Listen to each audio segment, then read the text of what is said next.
Welcome to माय channel फुंबिलि टाइमाव आं नोंथांमोनखौ हामबाय होनदों आरो बेजों लोगोसेनो दिनै जोबोद दुखुनांथाव जाथाय बर' समाजाव मा जामारदों सानफ्रोमबो हिनजाव खारनाय गथ' गथाय लानानै दोननानै खारलांनाय बेफोर जाथाया जागासिनो दङ बेनिखायनो आं दिनै बुंनो सानो जाहाथे बेफोरो जायाबा मोजां गाव गावनिनो सायाव आरो रायजोफोरनि सायाव माने मोजां खोनाया बिदि जानायखौ आं दा नोंथांमोननो देखायगोन सासे मानसि थिग बेबायदिनो साब्रै गथ'फोरखौ गारनानै खारदों बे मानसिजों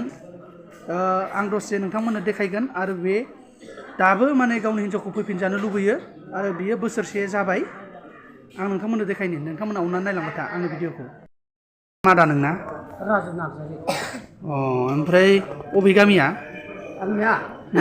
दा बेनो बासबारियानो आरो आंनिया दैदेनफुरि सारायसर सारायसर बिल सारायसर बिल ओमफ्राय ओरैनो खारनाया बेसेबांसिन दिन जाखो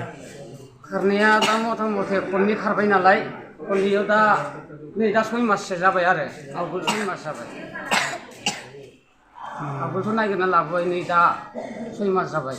दा बेखौनो आं सानो माने फैफिनबा हामगौ फिसा फिसौ दङ हा हु दङ गथ' गथाय दङ आं बिराद माने दुखु जारलायाव गोलैदों बेनो आरो माने आंथ' रायजो जानोखौ गोसो फिन दा आंथ' ओंखाराखै दा बेखौनो बुंनो लुगैयो आं फैजाफिननो लुगैयो आङो गथ' गथाय दा आं बिराद दिगदार जागासिनो आरो ओरैनो गथ'फोरा उन्दै उन्दैथार ना गिदिर देरबाय नै बेनो गथ'आ सानैया उन्दै उन्दै उन्दैथार ना दा बे बिखौ बानानै लाबाय थानाया बेसेबां बोसोर जाखो बियो 6 बोसोर जाबाय ओरैनोलाय बाबा दा 6 बोसोर जाबाय नै बियो 8 बोसोर जाबाय सानैया उन्दै उन्दै बेखौनो आं सानो माने दा न'आव फैफिनबा हामगौ सानो आरो आं माने हिनजावनि नामा मा नाम फुइनवां नार्जारि अबे गामिनि हिनजावा बे सावगारियाव नुनायानो सेंग्राया आरो हिनजावा बैनो ओमफ्राय दा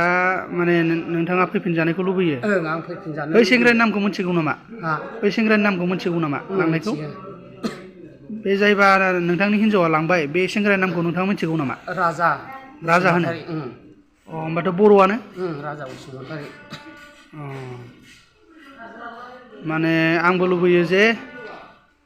हिनजाव नामा मा नाममोन फुइनवां नार्जारि फुइनवां नोंथाङा माने एसे बुजिदो मानोना गावनि संसारखौ नागारनानै दस्राजों संसार जाहैनाया मालाबाबो मोजां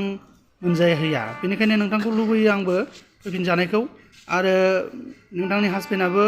बेखौनो लुबैयो नों बे भिडिअखौ नुयोब्ला अननानै प्लिज फैफिनदो माने गावनि साब्रै गथ'फोरखौ बिदि आलाय सिलाय दा खालाम आरो माबाफोर बुंबावनो सानदों नामा बुंदो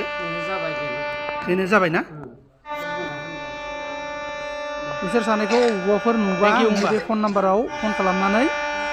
बे भिडिअखौ नायनानै बयबो शेयार खालाम आरो कन्टेक्ट खालामनानै जाहाथे बै मानसिया नुहैनानै बेनि गोसोआव दिखारजों गोसोखांनानै फैफिननो हानाय बायदि आं बेखौनो बुंबाय गोजोन्थों।